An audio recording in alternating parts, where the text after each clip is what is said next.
여러분, 집안이 서서히 가라앉고 있어서 좀 묘하게 기울어진 집을 한번 상상해 보시겠어요? 상상만 해도 좀 아찔한데요. 그렇죠. 막 벽에 쩍쩍 금이 가기 시작합니다. 그럼 우리는 황급히 시멘트를 바르고 예쁜 색으로 페인트 칠을 하죠. 지붕에서 비가 새면 당장 올라가서 방수 처리를 하고요. 네, 당장의 눈앞에 보이는 문제들을 내 손으로 직접 해결하는 거네요. 맞아요. 주말 내내 그렇게 땀 흘려 집을 수리하고 나면 겉보기에는 멀쩡해진 것 같고 스스로 꽤 훌륭하게 인생을 통제하고 있다는 묘한 위안마저 얻거든요. 하지만 아주 불편한 진실이 하나 숨어 있죠. 네, 아주 불편한 진실이죠. 우리는 지금 무너져 내리는 근본적인 집안의 문제를 고작 페인트폿 하나를 들고 해결하려 낑낑대고 있다는 겁니다. 정확합니다.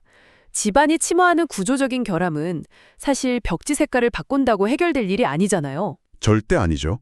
그건 완전히 다른 차원의 개입이 필요한 문제입니다. 하지만 우리는 종종 그 거대하고 압도적인 원인을 직시하기 두려워서 그냥 당장 내 손으로 통제할 수 있는 눈앞의 작은 현상들에만 집착하며 에너지를 쏟아붓곤 하죠. 네, 바로 그 지점이 오늘 우리가 깊숙이 파고들 핵심입니다. 오늘 여러분과 함께할 오늘의 심층 탐구, 그 주제는 바로 19세기 사상가 프리드리히 슐라이어마어의 철학적이고 신학적인 통찰입니다. 슐라이어마어. 아주 흥미로운 텍스트죠. 네, 보통 우리가 은총, 그러니까 그레이스라는 단어를 들으면 어떠신가요? 막 구름 위에 앉아있는 신이나 아주 경건한 종교적 의식을 떠올리기 쉽잖아요. 그렇죠. 약간 현실과는 동떨어진 신비로운 느낌이 먼저 들죠. 그런데 이 사상가는 아주 다릅니다. 그는 인간이 가진 가장 뼈아픈 심리적 현실, 즉 우리가 완벽하지 않다는 그 근원적인 결핍에서부터 이야기를 시작하거든요. 맞아요. 굉장히 실존적인 접근을 하죠. 네, 그래서 우리가 어떻게 이 고립된 죄책감과 한계에서 벗어나서 진정한 의미의 내면적 평화, 즉 지복에 도달할 수 있는지 그 메커니즘을 아주 치밀하게 해부합니다. 이번 탐구의 미션이 바로 그 서사적 구조를 따라가 보는 거예요. 보통 철학이나 신학이 좀 형이상학적인, 그러니까 하늘의 언어를 쓰려고 한다면 슐라이어마오는 철저하게 인간의 심리적이고 실존적인 토대 위로 내려옵니다. 네, 우리 일상으로 확 끌어내리죠. 네, 우리가 흔히 구원이라고 부르는 거대한 변화가 과연 인간의 의식 속에서 어떤 발현 과정을 거쳐 일상의 현실로 내면화되는지를 아주 과학적인 태도로 추적하고 있거든요. 그래서 오늘 탐구는 단순한 교리 공부가 절대 아닙니다. 끊임없이 자기를 개발하고 스스로를 채찍질해야만 살아남는다고 믿는 현대인들에게 아주 중요한 메시지를 던져요. 우리의 그런 방식이 왜 종종 공허함으로 끝나는지 뼈 때리는 진단을 내려주는 거죠. 맞습니다. 자, 그럼 그 기울어진 집의 지하실로 한번 내려가 보죠. 이 사상가는 우리가 진정한 변화를 원한다면 가장 먼저 인정해야 할 게 있다고 말합니다. 네, 바로 인간은 자신의 힘만으로는 이 근본적인 결함의 상태를 절대 벗어날 수 없다는 현실이죠. 와, 참 뼈아픈 현실인데요. 내 힘으론 안 된다는 이 완전한 항복의 순간부터 진짜 구원의 가치가 발생한다는 거잖아요. 그렇습니다. 여기서 인간 심리에 대한 아주 날카로운 통찰이 등장하는데요. 사람들은 자신의 근본적인 결핍이나 무능함을 마주했을 때 그걸 담담히 인정하기보다는 강력한 심리적 방어 기제를 작동시킵니다. 방어 기제요? 우리가 그 결핍 앞에서 기만적으로 행동한다는 뜻인가요? 네, 슐라이어마을의 분셈을 바탕으로 보면 크게 두 가지 함정으로 나눌 수 있어요. 그 첫 번째는 아주 흔한 회피입니다. 막 시간이 약이다 이렇게 맹신하는 태도죠. 아, 시간이 다 해결해 줄 거다. 네, 시간이 흐르고 환경이 바뀌면 내 안에 이 깊은 우울감이나 도덕적 결함도 좀 자연스럽게 희석될 것이라고 막연히 기대하는 겁니다. 그러니까 신용카드 청구서를 서랍 깊숙이 숨겨두고 꺼내보지 않으면 언젠가 그 빚이 마법처럼 짠 하고 사라질 거라고 믿는 심리군요. 정확한 비유네요. 딱 그런 식입니다. 하지만 두 번째 방어 기제는 훨씬 더 복잡하고 파괴적이에요. 바로 스스로를 가혹하게 통제하고 벌하는 방식입니다. 스스로를 벌한다고요? 네, 사람들은 맹목적인 금욕을 실천하거나 강박적으로 속죄하는 행위를 통해서 자신의 결함과 죄를 스스로 씻어낼 수 있다고 굳게 믿거든요. 아, 약간 내면의 불안을 잠재우려고 극단적으로 식단을 제한하거나 하는 그런 거요. 그렇죠. 아니면 잠을 줄여가며 업무에 매달리거나 스스로 설정한 엄격한 규율 속에 자신을 가두는 거죠. 잠시만요. 여기서 조금 브레이크를 걸어볼게요. 제가 사실 혼란스러운 부분이 바로 여기입니다. 네, 어떤 부분이죠? 자신의 잘못을 반성하고 삶을 엄격하게 통제하면서 금욕적인 노력을 기울이는 건 보통 우리 사회에서 굉장히 훌륭하고 권장할 만한 태도 아닙니까? 겉보기에는 확실히 그렇죠. 네, 와, 저 사람 진짜 자기 관리 철저하다 이러면서 칭찬하잖아요. 그런데 왜 이런 개인의 치열한 노력이 오히려 사람을 더 깊은 불행의 늪으로 빠뜨린다고 경고하는 걸까요? 아주 중요한 애운입니다. 우리가 보기엔 훌륭한 자기 교율 같지만 슐라이어 마허는 그것이 일종의 정교한 회피이자 이기적인 집착이라고 지적하거든요. 이기적인 집착이요?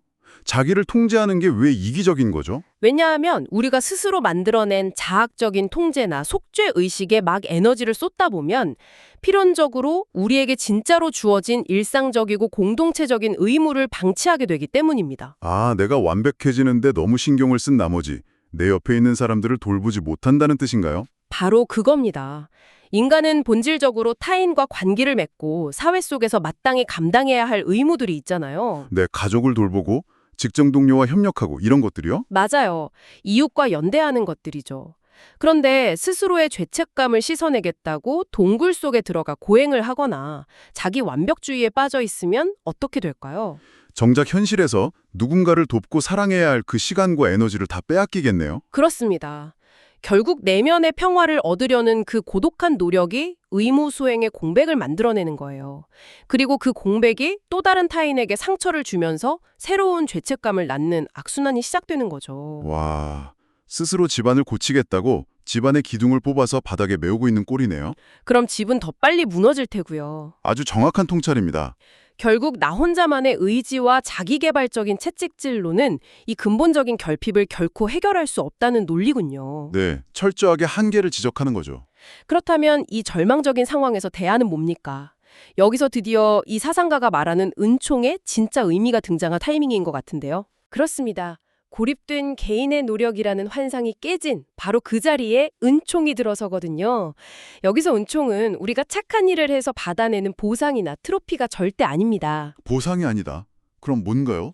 슐라이어 마어는 은총을 외부로부터 우리 안으로 밀려 들어오는 신성하게 작용하는 새로운 공동체적 생명력이라고 정의합니다. 신성하게 작용하는 새로운 공동체적 생명력.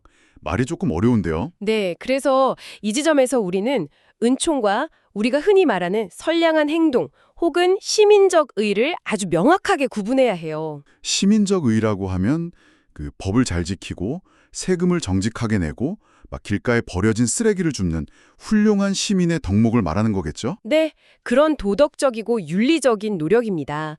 이 철학은 그런 인간적인 친절이나 도덕적 선행이 가치가 없다고 깎아내리는 게 절대 아니에요. 당연히 훌륭하고 필요한 일이죠, 우리 사회에서. 네, 하지만 중요한 통찰은 그러한 시민적 의만으로는 인간 내면의 깊이 깊은 실존적 불안을 완전히 제거하거나 영혼의 지속적이고 완전한 평화를 가져다 주지 못한다는 겁니다. 한계가 있다는 거군요.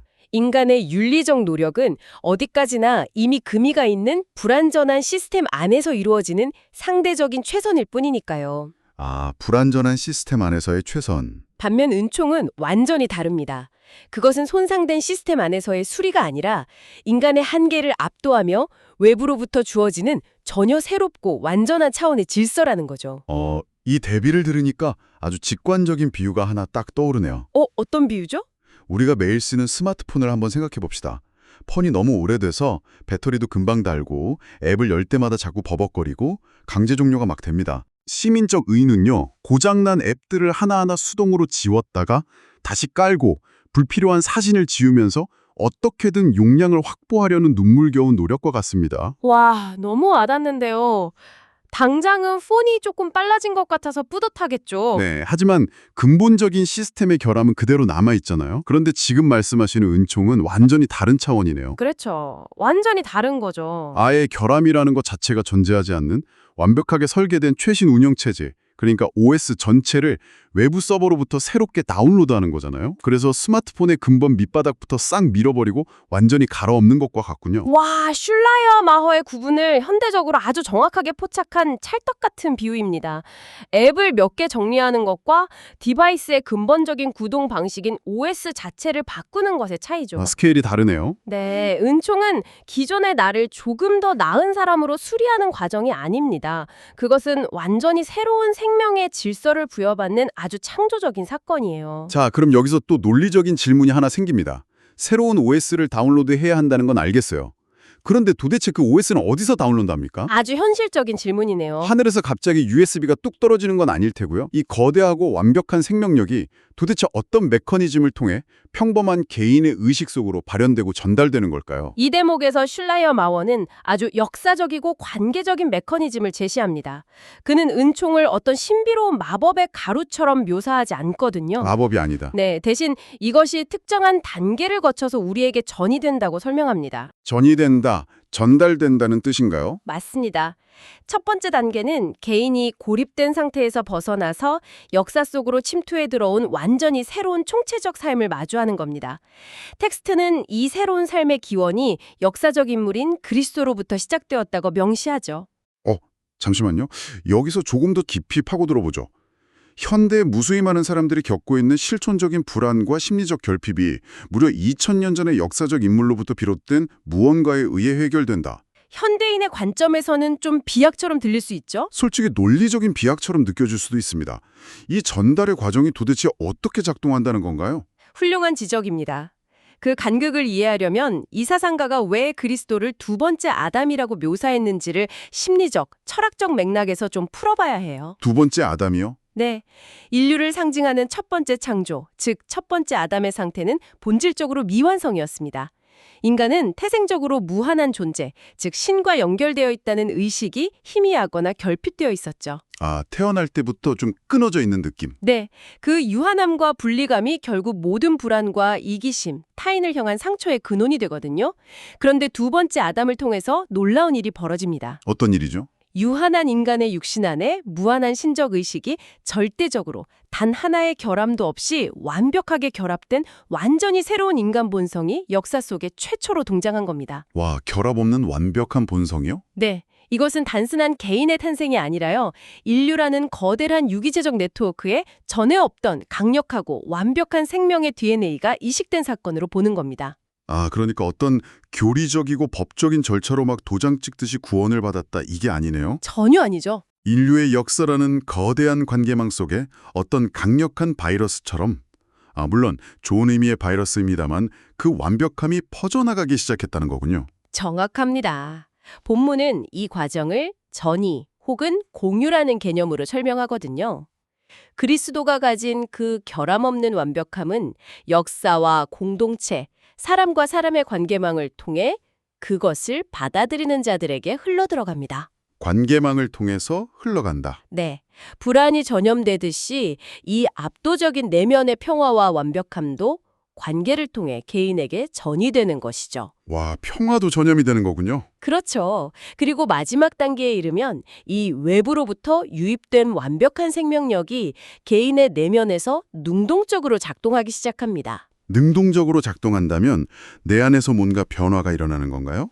마치 어두운 방에 강력한 빛이 확 쏟아져 들어오면 어둠이 물리적으로 싹 밀려나잖아요. 그것처럼 개인의 내면을 지배하던 불안과 죄책감의 의식을 점진적으로 밀어내는 겁니다. 빛이 어둠을 밀어내듯이요? 네. 그리고 그 자리에 진정한 지복, 즉 흔들리지 않는 평화의 의식이 굳건하게 자리 잡게 되는 거죠. 엄청난 스케일이네요. 나 혼자 산속에 들어가서 득도해서 해탈하는 게 아니라 인류 전체를 관통하는 거대한 생명력의 네트워크에 내가 플러그를 딱 꽂고 접속하는 느낌입니다. 아주 훌륭한 요약입니다. 접속하는 거죠. 자, 좋아요. 내 낡은 스마트폰에 그 완벽한 OS가 성공적으로 다운로드 되었다고 칩시다. 이제 시스템이 바뀌었으니 그 시스템을 돌려봐야겠죠? 네, 이제 실전이죠. 여기서 우리는 이 탐구의 가장 치열하고 실천적인 마지막 단계인 내면화에 도달하게 됩니다. 이 거대한 은총을 경험했다면 도대체 우리의 일상은 어떻게 달라져야 하는 걸까요? 이 부분이 정말 핵심 중의 핵심입니다. 저는 이 부분을 읽으면서 사람들이 은총이나 평화라는 개념을 일상생활과 얼마나 철저하게 분리하려고 애쓰는지 막 깨닫게 되더라고요. 맞아요. 그 분리 현상이 바로 우리가 가장 쉽게 빠지는 심리적 함정이에요. 사람들은 지복이나 은총 같은 거룩한 상태를 아주 특별하고 신비로운 것으로 격리하려는 경향이 강하거든요. 따로 떼어놓는 거죠. 네, 눈을 감고 깊은 명상에 잠길 때, 조용한 숲속을 거닐 때, 혹은 특정 종교적 의식을 치르는 그 고요한 순간에만 경험할 수 있는 아주 예외적인 심리 상태로 치부해버리는 겁니다. 오, 너무 공감됩니다. 일주일 내내 직장에서 이메일 폭탄을 맞고 꽉 막힌 출근길 도로에서 막 화를 내고 사람들에게 시달리면서 전투적으로 살잖아요. 다들 그렇게 살죠. 그러다가 주말에 조용한 템플스테이나 요가원에 가서 눈을 감고 심호흡을 하며 내 안에 평화가 찾아왔어. 나는 우주와 연결되어 있어. 이렇게 느끼는 거죠. 네, 힐링하는 시간이죠. 그리고 월요일 아침이 되면 다시 그 평화를 고이 접어서 옷장에 넣어두고 지옥 같은 일상으로 출근합니다. 방금 말씀하신 걸 들어보면 슐라이어 마원은 이런 태도를 진짜 은총이 아니라고 강하게 비판하는 거군요. 네, 완벽하게 짚으셨습니다. 슐라이어 마원은 그런 식의 현실 도피적인 태도를 결코 은총의 내면화로 인정하지 않습니다. 현실 도피다. 네. 그는 진정한 지복의 상태란 고립된 사색이나 감정적 도취에 머무는 것이 아니라고 강하게 주장하거든요. 오히려 그 완벽한 평화의 의식은 현실 세계의 가장 실제적이고 논리적인 생각들 속으로 들어가야 한다고 말합니다. 실제적인 생각 속으로요. 네. 그리고 우리가 매일 부대끼며 살아가는 세속적이고 직업적인 일상적 행동 속으로 철저하게 녹아들어야 한다는 거죠. 직업적인 일상 행동이라고 하면 진짜로 엑셀에 숫자를 막 입력하고 까다로운 거래처 직원과 회의를 하고 퇴근해서 밀린 설거지를 하는 그 땀내나고 정신없는 순간들 말인가요? 그렇습니다. 명상의 순간에만 켜지는 조명은 내 삶을 진짜로 바꾸지 못해요. 뼈 때리는 말이네요. 진정한 은총은 그 땀내나고 스트레스 받는 현실의 직무 속에서, 동료들과 겪는 갈등과 이웃과의 관계 속에서 그 새로운 생명력을 적극적으로 발현하는 것입니다. 다시 아까 그 스마트폰 비유로 돌아가 볼까요? 네, OS 다운로드 받은 그 스마트폰이요. 새로운 완벽한 OS를 설치했다면 그저 바탕화면만 멍하니 바라보고 만족하는 게 아니지 않습니까? 당연하죠. 그 폰으로 친구한테 문자도 보내야 하고 유튜브도 봐야 하고 은행원부도 봐야죠. 맞습니다. 일상의 모든 앱, 심지어 가장 복잡하고 무거운 앱조차 그 새롭고 안정적인 시스템 위에서 부드럽게 구동되어야 하는 것과 같은 이치입니다. 무거운 앱이 돌아가야 진짜 OS가 작동하는 거군요. 네. 은총은 우리를 세상을 떠난 신비주의자로 만드는 것이 아닙니다. 세상 한가운데서 가장 흔들림 없이 현실의 의무를 기꺼이 감당하는 아주 단단한 존재로 다시 태어나게 하는 거죠. 와, 조용한 산속이 아니라 시끄러운 사무실 한가운데서 진짜 은총이 완성된다는 이 역설이 참 짜릿하네요. 내 삶의 모든 방을 통제하는 새로운 주인이 들어선 셈입니다. 네, 완벽한 요약입니다. 자, 이제 오늘 우리의 깊고 긴 탐구 저정을 갈무리할 시간이 다가오고 있습니다. 이 19세기의 놀라운 통찰이 오늘날 우리에게 남기는 가장 중요한 메시지를 한번 종합해 봐야 할 텐데요. 네, 오늘 우리가 더듬어온 거대한 서사적 구조를 짧게 요약해 보겠습니다. 모든 것은 인간이 자신의 고립된 노력만으로는 근원적인 불안과 결함을 해결할 수 없다는 그 뼈아픈 한계의 인정에서 출발합니다. 항복하는 순간이죠. 네, 내가 행하는 일반적인 선행과 자기 통제만으로는 내면의 텅 빈 공간을 채울 수 없음을 깨닫는 거죠. 그때 우리를 뛰어넘는 외부의 새로운 공동체적 생명력, 즉 은총이 개입합니다. 두 번째 아담을 통해서요. 맞습니다.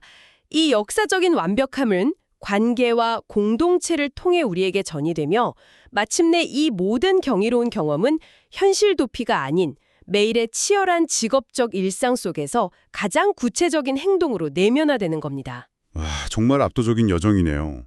이 텍스트 전체를 관통하는 단 하나의 결론을 내린다면 어떻게 요약할 수 있을까요? 슐라이어 마허가 우리에게 던지는 가장 거대하고 중요한 메시지는 바로 이것입니다.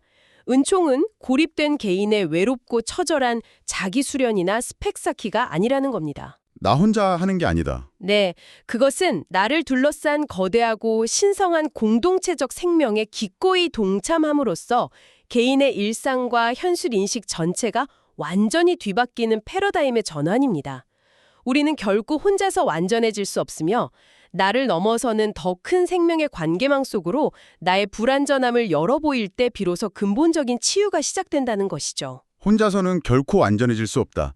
여러분, 오늘 이 탐구의 결론이 우리의 마음속에 아주 묵직한 돌멩이 하나를 던지는 것 같지 않습니까? 네, 많은 생각을 하게 하죠. 우리는 너무 자주 막 넘쳐나는 자기개발 콘텐츠와 소셜미디어의 압박 속에서 오직 나 혼자만의 뼈를 깎는 의지로 나의 결점을 뜯어고치고 완벽해져야 한다는 강박에 시달립니다.